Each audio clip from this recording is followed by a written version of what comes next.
Hello बच्चों, कैसे हो? आई होप आप सब अच्छे होंगे। मैं आदित्य कुमार राठौर इस प्यारे से चैनल राभा एसटी गुरु में आपका स्वागत है। आज इस क्लास में हम क्या भौतिक विज्ञान 12th की देख पढ़ेंगे, जिसमें कि आपका चैप्टर है, हमारा पहला पार्ट चल रहा है, जो कि पिछले वीडियो में आप लोगों को बताया था। उसमें कूलाम के नियम और परिभाषाओं के बारे में कुछ बताया था। जैसा कि अब उसके आगे से हम क्या पढ़ेंगे, इसमें वैद्युत क्षेत्र पढ़ेंगे। जैसा कि मैंने आपको इंट्रोडक्शन क्लास में इस पार्ट के बताया था, क्या क्या हम आपको पढ़ाने वाले हैं। जैसे वैद्युत क्षेत्र की तीव्रता है, उसकी विमा है, और फिर उसके बाद में वैद्युत बल रेखाएं हैं, और उसके बाद में आपको आज बताएं इस क्लास में सीखेंगे किसी बिंदु के कारण आवेश किसी बिंदु के आवेश के कारण वैद्युत क्षेत्र की तीव्रता जो सूत्र है उसका निगमन करेंगे। ठीक है, तो हम स्टार्ट करते हैं आज की क्लास में। पहले नंबर में क्या है? वैद्युत क्षेत्र की तीव्रता। इस वैद्युत क्षेत्र किसे कहते हैं? वैद्युत क्षेत्र क्या होता है, देखिएगा। किसी किसी वैद्युत किसी वैद्युत आवेश के चारों ओर वह क्षेत्र जिसमें कोई परीक्षण आवेश आकर्षण या अथवा प्रतिकर्षण के बल का क्या करता है? अनुभव करता है, तो वैद्युत क्षेत्र कहलाता है। अब ये क्या चीज है? जैसे मान लो कोई, आपने ये देखा होगा कि कोई जैसे जो वोल्टेज हमारे गांव के बाहर लाइट के तार लगे होते हैं। अब घर में क्या होता है, छोटे कम वोल्टेज के होते हैं, तो इस क्षेत्र हमें उसका जो क्षेत्र होता है बहुत कम दूर पर होता है। ठीक है, अब जैसे ही उसके क्या होता है, 11,000 की लाइन जो ये हमारे माने पोल गड़े हुए हैं, और इनमें 3 तार गड़े हुए हैं, 3 नेट तार आपके। ठीक है, अब इनमें क्या है, ये इसमें जो धारा बह रही है वो किसके कारण बह रही है? इलेक्ट्रॉनों के गमन के कारण बह रही है। ठीक, अब इसमें इलेक्ट्रॉन गति रहे तो इसमें धारा प्रवाहित हो रही। जब धारा प्रवाहित हो रही है तो उसके चारों ओर एक क्षेत्र उत्पन्न होता है। ठीक, अब ये क्षेत्र कैसे उत्पन्न हो जाता है? जैसे ही क्या करते हैं हम, ये तार हैं, छोटे तार हैं, तो उसमें वैद्युत क्षेत्र कम होता है, उसकी तीव्रता क्या होती? कम होती है, जिससे क्या होते हैं, हमको उसके पास जाने पर झटके महसूस होते हैं, उसको छूने से होता है। जबकि जितनी अधिक वोल्टेज होगा तो उसकी वैद्युत क्षेत्र अधिक होगा, और जो वैद्युत क्षेत्र अधिक होगा तो उसकी वैद्युत क्षेत्र की तीव्रता अधिक होती है, यानी उसका पावर अधिक होगा। अब 11,000 वोल्टेज है, तो क्या करें हम, अगर उसको उसके पास में ही चले जाए, मान लीजिए आप थोड़ा उसके पास में जाते हैं, और फिर उसके बाद में क्या होता है, आपके करंट का जैसा महसूस होता है, यानी आपको वो अपनी ओर खींचने लगता है। उसके जैसे क्षेत्र में जाएंगे आपको क्या करेगा? खींच लेगा। जैसे कि अगर आपने देखा होगा, कोई चुंबक ले लीजिएगा, देखो वैद्युत क्षेत्र, तो इसको देखने के लिए ज्यादा मतलब आपको तार के पास जाएंगे, या कोई परीक्षण आवेश लाते हैं, या आपने देखा होगा कि जब कोई पावर हाउस पे जाते हैं तो वो क्या करता है, जब तार को टच दूर ही पहुंचता है। जब आप लोगों ने देखा होगा कि जब पावर हाउस में जो तार जोड़े जाते हैं, उसे प्लेट कटआउट किया जाता है, तो जैसे ही उसके पास आते हैं तो उसमें से क्या होते हैं, तरंगे, लाइट ऐसे निकलने लगती है, तो वो क्या है? वैद्युत क्षेत्र है। अब जैसे एक चुंबक ले लीजिएगा, अब इसमें क्या होगी, जैसा चुंबक है वैसे ही वैद्युत क्षेत्र है। ठीक है, इसमें चुंबकीय क्षेत्र होता है, इसमें क्या वैद्युत क्षेत्र होता है। इसमें इलेक्ट्रॉन है, इसमें क्या है? चुंबकीय बल रेखाएं हैं, दोनों एक सेम है। इनका इसमें मतलब जो है वैद्युत बल रेखाएं चल रही, और इसमें चुंबकीय बल रेखाएं। आप इसका परीक्षण घर पे भी अपने कर सकते हैं। इसमें क्या किया हमने, क्या किया, एक ले लिया चुंबक और दूसरा चुंबक लिया। ठीक, अब हमने क्या किया, इस चुंबक को दूर रख दिया। क्या किया? दूर इसको रख दिया। अब इस चुंबक को क्या करते हैं, धीरे धीरे इसको पास में लाते हैं। क्या करते हैं? इसको पास में लाते हैं। एक स्थान ऐसा होता है कि वहां पर अगर चुंबक पहुंच गए, जैसे मान लीजिए चुंबक कहां गए, इस स्थान पर, और इसको भी थोड़ा सा आगे बढ़ाया, अब ये स्थान पर आ। अभी क्या है, ये दूर हैं, जा नहीं रही है। ठीक, अच्छा यहाँ पर मैंने क्या किया, एक यस एक ना, यानी ये कैसे हो गए हमारे विपरीत प्रकार के मान लीजिए हो गए, तब ये क्या हो गया, इनके बल में बीच में कौन सा होगा, आकर्षण बल होगा। प्रतिकर्षण कब बल होगा, जब कैसे होंगे, एक ही जात के होंगे। ठीक है, अब क्या करें, जैसे ही थोड़ी सी जरा सा भी चुंबक इस पार बढ़ाते हैं तो चुंबक क्या होती है, एकदम आपस में चिपट जाती है। ठीक, वो क्या करती है, जैसे इन दोनों का क्षेत्र मिलती है तो क्या करते हैं, अपनी ओर खींच लेते हैं। अब ऐसे 33,000 वोल्ट की जो हमारी लाइनें निकलती हैं तो उनके पास में जैसे ही क्या करते हैं, आप उनके पास 1 मीटर के पास पे पहुंचते हैं तो वो क्या करते हैं, तार को क्या करते हैं, अपनी ओर खींच लेते हैं। क्या करते हैं, अपनी ओर खींचने लगते हैं। अब ऐसे अधिक वोल्टेज वाले होंगे, इसीलिए क्या करते हैं, ज्यादा वोल्टेज वाले होते हैं उनके ऊपर केबल चढ़ा दिया, तारों के ऊपर चढ़ा दिया जाता है और उनकी ऊंचाई भी अधिक वो कर दी जाती है, क्योंकि उनका क्षेत्रफल बहुत अधिक होता है और उनकी तीव्रता इतनी अधिक होती है कि उसके संपर्क में जाते ही, उसके क्षेत्र में पहुंचते ही वो क्या हो गया, उसके जो व्यक्ति है वो अपनी ओर खींच लेता है। ठीक, इसी क्या है, वैद्युत आवेश का वह चारों ओर क्षेत्र, कौन सा चारों ओर, जो इलेक्ट्रॉन या वैद्युत धारा प्रवाहित करने पर उसके चारों ओर क्षेत्र उत्पन्न हो जाता है। ठीक, चारों ओर क्या होते हैं, इलेक्ट्रॉन जो क्षेत्र उत्पन्न हुआ है, ठीक, जिसमें कोई परीक्षण आवेश या आकर्षण या प्रतिकर्षण बल का अनुभव करता है। यानी जब हम कोई परीक्षण आवेश यहाँ पर, तो जैसे इसमें धारा प्रवाहित करेंगे तो इसमें क्या होगा, एक वैद्युत क्षेत्र उत्पन्न हो जाएगा उसके चारों ओर गोलाकार। ठीक है, अब ये वैद्युत क्षेत्र यहाँ पर उसने क्या किया, उत्पन्न हो गया। अब इसमें जैसे ही कोई परीक्षण आवेश लाएंगे तो वो क्या करेगा, अपने बल का क्या करेगा, अनुभव करेगा, अपने ऊपर जो उसकी आकर्षण या प्रतिकर्षण बल का अनुभव करता है। जैसे ही तुम क्या करोगे, तार में 33,000 वोल्ट है, उसके पास में जाओगे, जैसे हाथ को पहुंचाएंगे तो क्या होगा, झटके ऐसे महसूस होने लगते हैं। अगर ज्यादा देर पहुंचेगा तो वो खींच लेगा, अगर दूर रहोगे तो थोड़ी बहुत हल्की सी तुमको भी महसूस होने लगेगा कि यहाँ पर क्या है, विद्युत क्षेत्र है। ठीक है, अच्छा, अब विद्युत क्षेत्र की तीव्रता क्या होती है, देखो इसकी जो शक्ति होती है, क्षमता, वही क्या है, विद्युत क्षेत्र की तीव्रता है। जैसे मान लीजिए कोई जो हमारे घर में लाइट होती है उसकी विद्युत क्षेत्र कम है, उसकी तीव्रता कम है, जब तक उसको हम पकड़ेंगे नहीं तब तक क्या हो, हमें करंट का महसूस नहीं होगा। ठीक है, अब ज्यादा वो बड़े वो तार वाले वोल्टेज है, उसके पास में दूर ही रहेंगे तो तुमको क्या करेगा, खींच लेगा। ठीक है, तो क्या है, विद्युत क्षेत्र में स्थित किसी बिंदु पर परीक्षण आवेश को मिलाने पर लगने वाले वैद्युत बल, कौन सा बल, यही वैद्युत बल।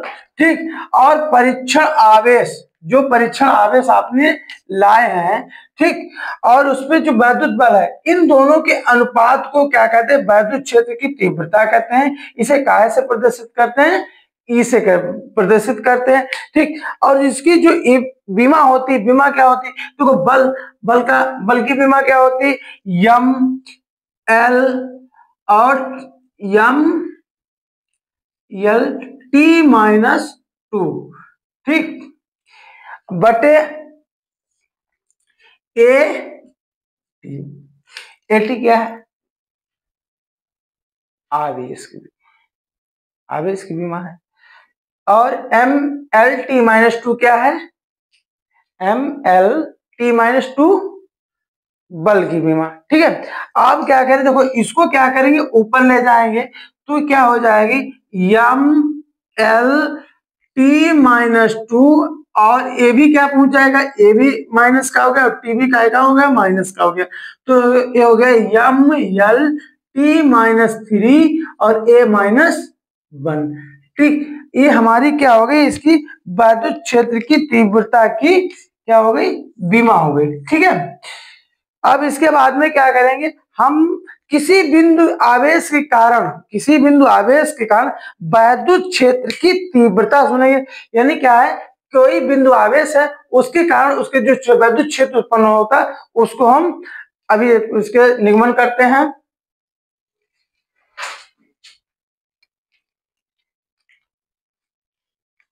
देखिए अब क्या है, अब हम इसका किसी बिंदु के आवेश के कारण वैद्युत क्षेत्र की तीव्रता, किसी बिंदु आवेश के कारण, किसी बिंदु के आवेश के कारण आवेश के कारण क्या है, वैद्युत क्षेत्र की तीव्रता। किसी बिंदु आवेश के कारण वैद्युत क्षेत्र की तीव्रता हमको क्या करना है, निकालना है। अब मान लेते हैं क्या है, एक बिंदु कोई यहां पर है और बिंदु है ए, क्या है, ए है।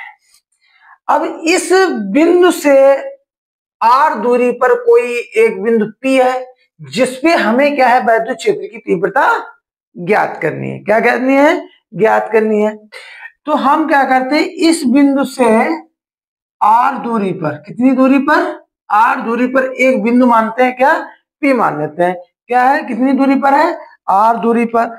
तो उसकी वैद्युत क्षेत्र की तीव्रता, उसके बीच की दूरी कितनी है हमारी, आर होगी। अब इस पर क्या है, एक प्लस क्यू आवेश है, दूसरा यहाँ पर क्या है, माइनस क्यू। ठीक है, अब इस पर क्या करना है, हमें वैद्युत क्षेत्र की तीव्रता ज्ञात करनी है। तो मान लेते हैं, माना कि प्लस क्यू आवेश के कारण उत्पन्न वैद्युत क्षेत्र की तीव्रता। ठीक है, तो इसको लिखते हैं,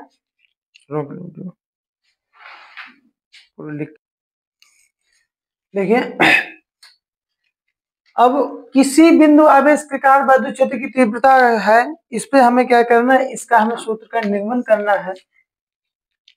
ठीक है, ये हमारा क्या दे रखा है, रीडिंग है, आप लोग इसको नोट भी कर लीजिएगा।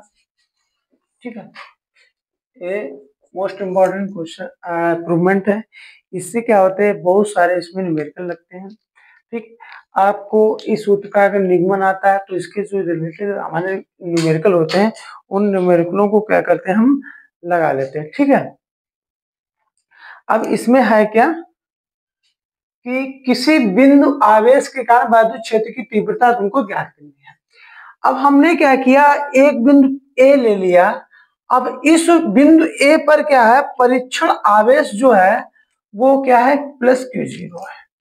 ठीक है, प्लस क्यू जीरो है, और ठीक, प्लस क्यू जीरो है।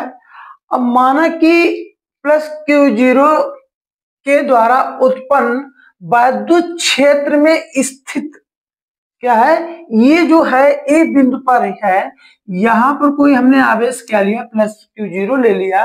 अब इस आवेश के कारण क्या होगा, एक देखो, जैसा कि मैंने अभी बताया है कि जहां पर कोई आवेश होता है तो वहां पर क्या होता है, वैद्युत क्षेत्र उसके चारों ओर क्या हो जाता है, उत्पन्न, एक वैद्युत क्षेत्र उत्पन्न हो जाता है। जैसे वही क्या है, यहाँ पर मैंने एक बिंदु ए लिया, इस पर कौन सा आवेश है, हमारा प्लस क्यू जीरो आवेश है। इसके कारण एक वैद्युत क्षेत्र उत्पन्न हो जाएगा। उसी क्षेत्र में, जैसे मान लीजिए यहाँ पर हमने एक बिंदु आवेश ले लिया, अब इसके चारों ओर क्या होगा, एक वैद्युत क्षेत्र उत्पन्न होगा। अब इसी क्षेत्र में कहीं पर एक बिंदु पी है, क्या है, बिंदु पी है। इस बिंदु से इस बिंदु, जो यहाँ पर एक बिंदु पी है, इस पे हमें वैद्युत क्षेत्र की तीव्रता ज्ञात करनी है, जो बिंदु ए से क्या है, आर दूरी पर है। यही कंडीशन है। ठीक है, यानी क्या है, एक बिंदु ए है और उसमें कौन सा आवेश रखा है, प्लस क्यू जीरो आवेश मैंने मान लिया रखा है। अब जब क्यू प्लस आवेश रखा है तो इसके चारों ओर क्या होगा, वैद्युत क्षेत्र उत्पन्न होगा। उसी क्षेत्र में एक, इस बिंदु से आर दूरी पर एक बिंदु पी है, जिसपे हमें क्या है, वैद्युत क्षेत्र की तीव्रता ज्ञात करनी। ये हमारा प्रूवमेंट है। ठीक है, अब क्या करते हैं, माना कि प्लस क्यू आवेश के द्वारा उत्पन्न वैद्युत क्षेत्र में स्थित, ये जो बात मैंने बताई है वही है, बिंदु ए से आर दूरी पर, कितनी दूरी पर बोला, आर दूरी पर, जैसा कि यहाँ पर तुमको दिखाई भी दे रहा है। ठीक है, आर दूरी पर स्थिर एक बिंदु क्या है, पी है, जो कि यहाँ पर दिया है, जिस पर हमें क्या है, वैद्युत क्षेत्र की तीव्रता क्या करनी है, ज्ञात करनी है। ठीक है, अब क्या करते हैं, माना कि बिंदु ए पर एक परीक्षण आवेश क्यू जीरो है। क्या है, बिंदु ए पर क्या है, परीक्षण आवेश क्यू जीरो है। बिंदु पी पर लाया जाता है, कहां पर लाया है, यहां से चलते हुए हम इसको कहां पर ला रहे हैं, इस यहां पर ला रहे हैं, कहां पर ला रहे हैं, यहां पर लाए। ठीक, लाए। अब क्या है, तब इस पर परीक्षण पर जो, तब क्या होगा, इस परीक्षण पर आवेश क्या होगा, ठीक। और आवेश द्वारा लगने वाले बल, ठीक, तब क्या लिखेंगे, तब परीक्षण आवेश, क्या लिखेंगे,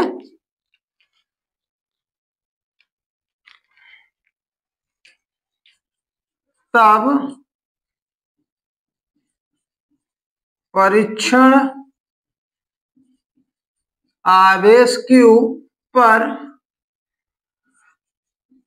लगने वाला बल, लगने वाला बल, जैसे परीक्षण आवेश को यहां से यहां तक ले तो उस पर क्या है, बिना फोर्स के तो उसको ले जा नहीं सकते हैं, ठीक। तो इस पे लगने वाला बल F बराबर क्या होगा, F बराबर होगा 1/4 पाई एप्सिलॉन नॉट 0, ठीक। Q1 और Q0 अपान क्या हो जाएगा, R²। समीकरण का नंबर इसको बना देते हैं क्या, एक। क्या बना दिया, एक। जैसा कि ये हमने क्या किया, कूलाम के नियम में पढ़ा था, ठीक। क्या पढ़ा था, जब कोई दो बिंदु आवेश होते हैं, ठीक, उनसे क्या होते है, कोई r दूरी पर रखे होते हैं, उस पर लगने वाला बल क्या होता है, F बराबर Q1 Q2 बटे R²। ये हमारा कूलाम के नियम क्या कहता है, जो क्या कहता है, ये उस पर जो दो आवेश होते Q1 और Q2 होते, उनके बीच की दूरी r होती है,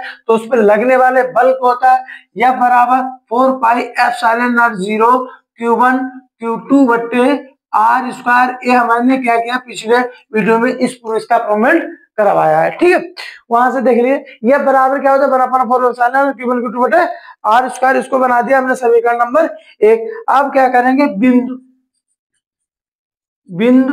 P पर वैद्युत क्षेत्र की तीव्रता E बराबर F बटा,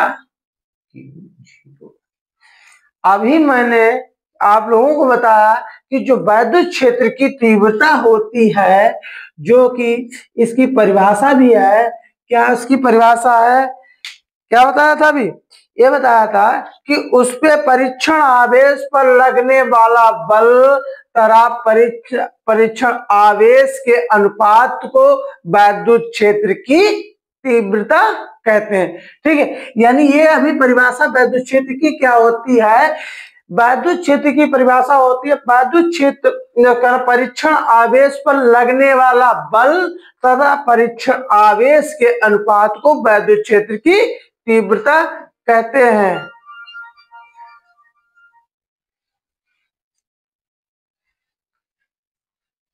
बाद में क्या है, ये हो गया।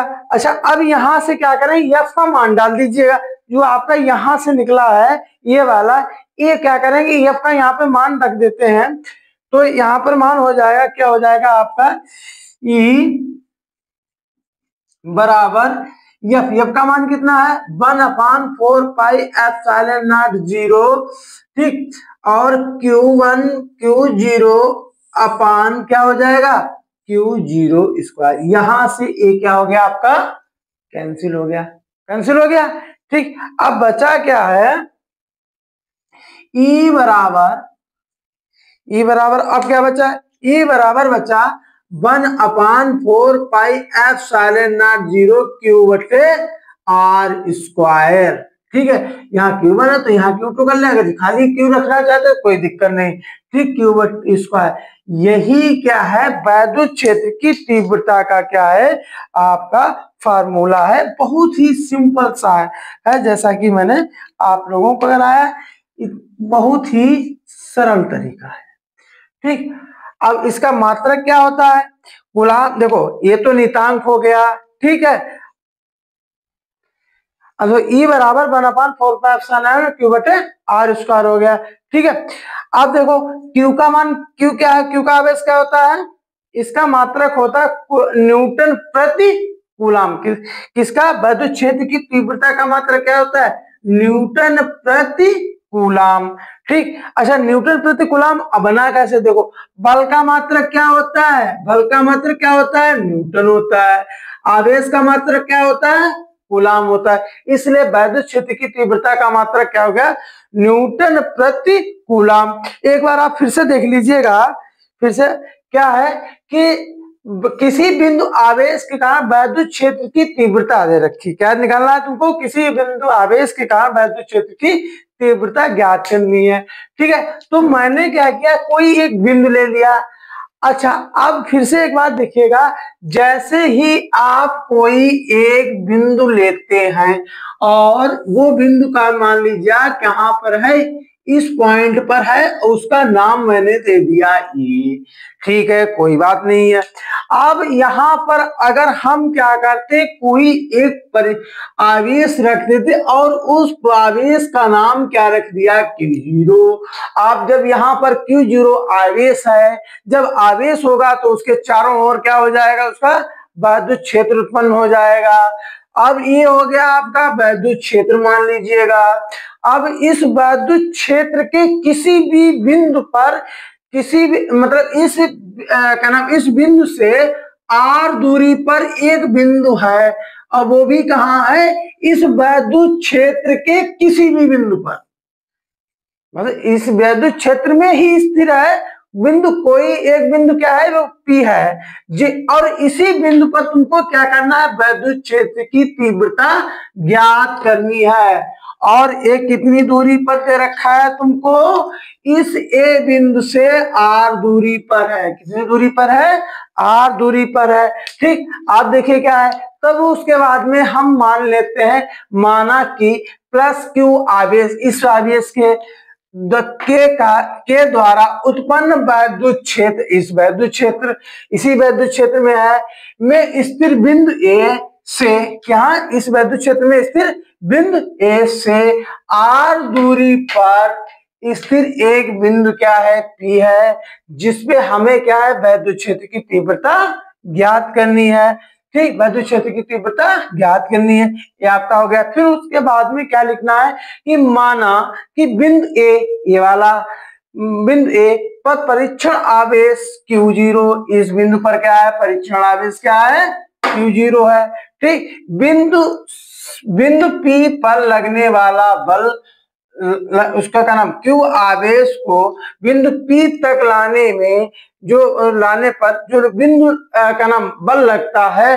ठीक है, अब क्या है, तब परीक्षण आवेश को Q पर लगने वाला बल कब, जब आवेश Q बिंदु P पर लाया जाता है, यानी इस परीक्षण आवेश को उठाकर कहाँ ला रहे हैं, बिंदु P पर लाते हैं, तब उस परीक्षण पर आवेश लगने वाला बल क्या होता है, F होता है।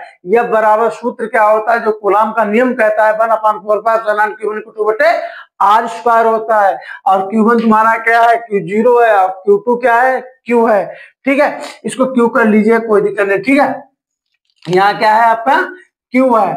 अब Q क्या हो गया, तो इसका हो गया F बराबर 1/4π Q1/2, यानी Q1 हो गया, Q0 क्या हो गया, R² होगा। इसको कर दिया क्या मैंने, समीकरण नंबर 1 कर दिया। फिर क्या है, बिंदु P पर वैद्युत क्षेत्र की तीव्रता E बराबर F/Q, वैद्युत क्षेत्र की तीव्रता, जैसा कि भी परिभाषा में भी आपको बताया, वैद्युत क्षेत्र की परिभाषा क्या कहती है कि उसका नाम आवेश पर लगने वाला बल, वैद्युत क्षेत्र की तीव्रता क्या कहती है कि परीक्षण आवेश पर लगने वाला बल तथा परीक्षण आवेश के अनुपात को क्या कहते हैं, वैद्युत क्षेत्र की तीव्रता कहते हैं। ठीक है, तो वही वैद्युत क्षेत्र की तीव्रता हमने क्या किया, F/Q0 हो गया। ठीक है, अब अच्छा F बराबर तुमने क्या लिखा है, F बराबर मैंने लिखा है कि F बराबर होता है 1/4π Q0/R²। अब इसका वैल्यू क्या किया, मैंने यहाँ पर पुट कर दिया। अब जब इसकी वैल्यू यहाँ रख दी तो ये हो गया E बराबर क्या हो गया, 1/4π Q1/Q0/Q0। अब ये Q0 से Q0 कैंसिल हो गया। Q0 क्या है, मैंने परीक्षण आवेश माना था। ठीक, परीक्षण आवेश होगा क्यू क्या है, बिंदु पी पर आवेश है। ठीक है, इसको क्या कर दिया मैंने, कैंसिल कर दिया। अब कैंसिल करने पर क्या बचा, 1/4 बचा, और क्या बचा, क्यू बटे आर स्क्वायर। अच्छा, वैद्युत क्षेत्र की तीव्रता का मात्रक क्या होता है, वैद्युत क्षेत्र की तीव्रता का मात्रक क्या होता है, बल का मात्रक न्यूटन होता है और आवेश का मात्रक कूलम, इसलिए वैद्युत क्षेत्र की तीव्रता का मात्रक क्या होगा, न्यूटन प्रति कूलम। ठीक है, ये आपका इस सूत्र का निगमन हो गया। आप इसको नोट कर लीजिएगा। देखिए, अब ये हो गया। अब उसके बाद में क्या करते हैं, ये तो आपको वैद्युत क्षेत्र की बात हो गया। फिर उसके बाद जब परीक्षण आवेश कहाँ रखा हो, किसी माध्यम में रखा हो, कहाँ रख दिया जाए, मान लीजिए ये जो परीक्षण आवेश अभी तो निर्वात की स्थिति में था, कोई प्रॉब्लम नहीं, फ्री में था, वायु में था, निर्वात वायु में था, कोई दिक्कत नहीं थी। अगर यही क्या करे, किसी माध्यम में रख दिया जाए परीक्षण, ठीक, और उस माध्यम को मान ले क्या है, हमारा माध्यम के माध्यम है, तो नीचे लिखेंगे इसके बाद में, देखो ठीक है, इसी के बाद में लिखना है। इसको हम क्या करते हैं, ऊपर लिख दें, प्रॉब्लम तो नहीं, ठीक है, हम इसको क्या करते हैं, ऊपर लिख रहे हैं। तो अब इसको हेडिंग को मिटा देते हैं, इसी के बाद में आप लोगों को फिर से ऊपर लिखना है।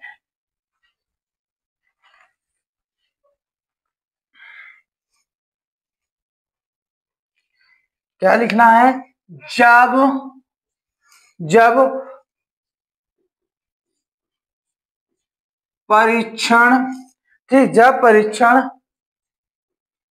आवेश किसी माध्यम में रखा हो।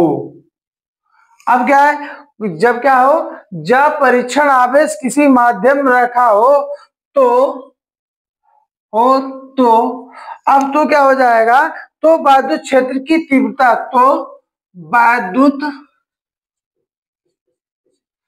क्षेत्र की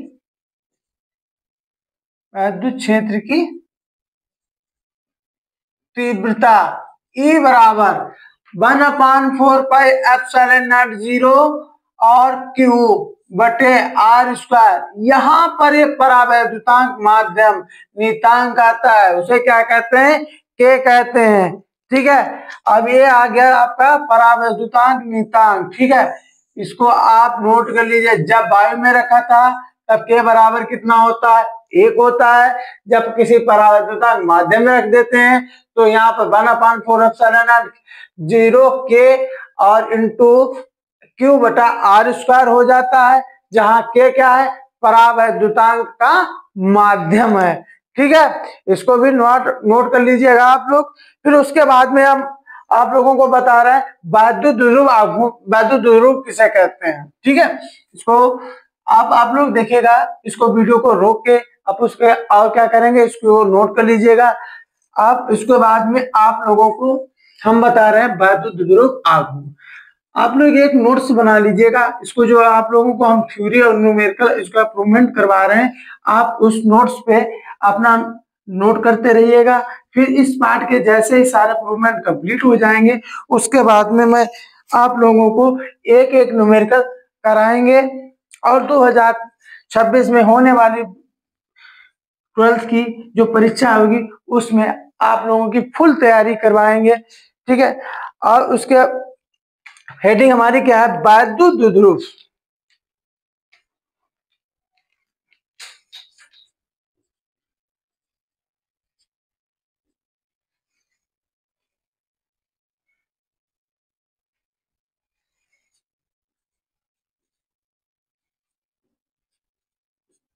क्या है हमारी, वैद्युत ध्रुव।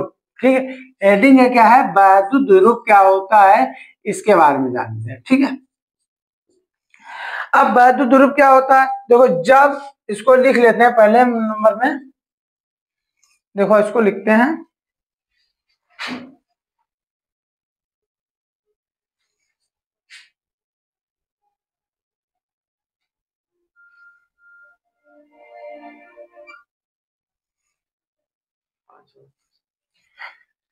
अब देखिए क्या है हेडिंग, बताइए मैंने, वैद्युत ध्रुव, वैद्युत ध्रुव किसे कहते हैं, वैद्युत ध्रुव जब दो आवेश समान परंतु विपरीत प्रकार के अल्प दूरी पर रखे हो तो ऐसे निकाय को क्या कहते हैं? वैद्युत ध्रुव कहते हैं। और इसे काय से प्रदर्शित करते हैं? पी से। वैद्युत ध्रुव आघूर्ण को पी से प्रदर्शित करते हैं, लेकिन वैद्युत निकाय को नहीं। ठीक है, यानी क्या है, एक मान लीजिए कोई आवेश है, क्या है? Plus Q. कौन सा मान लेते हैं हम? Plus Q. और इससे कुछ दूरी पर, कितनी दूरी पर? Plus Q. अब इससे कुछ दूरी पर एक दूसरा आवेश। परिभाषा मेरी कहती है जब दो आवेश समान, कैसे होने चाहिए? समान। जितने यहां, समान का मतलब है अगर 4 यहां तो 4 आवेश कूलम यहां हो, 5 यहां तो 5 यहां हो, लेकिन अब यहां पर क्यू, क्यू यहां तो क्यू यहां होगा, लेकिन क्या कह रहा है? इनके परंतु विपरीत प्रकार के हो। कैसे? एक प्लस का है तो दूसरे काय का होना चाहिए?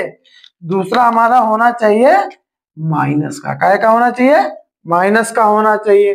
ठीक, अब एक कितनी दूरी पर रखे हो? बहुत ही छोटी, यानी अल्प दूरी पर। कितनी दूरी पर? अल्प दूरी पर रखे हो। तो ऐसा निकाय, ये जो हमारा पूरा पूरा पूरा ये निकाय जो बन के आया है, इस निकाय को क्या कहते हैं? वैद्युत ध्रुव कहते हैं। क्या कहते हैं? इस निकाय को क्या कहेंगे हम? वैद्युत ध्रुव कहेंगे। यानी वैद्युत ध्रुव की परिभाषा क्या हुई? वैद्युत ध्रुव की परिभाषा हुई जब दो आवेश समान परंतु विपरीत प्रकार के हो और वो कैसी दूरी पर? अल्प दूरी, यानी अल्प को मतलब कुछ दूरी पर रखे हो, तो ऐसे निकाय को क्या कहते हैं? वैद्युत ध्रुव कहते हैं। ठीक है, और इसको क्या करते हैं? आप लोग इसको नोट कर लीजिएगा।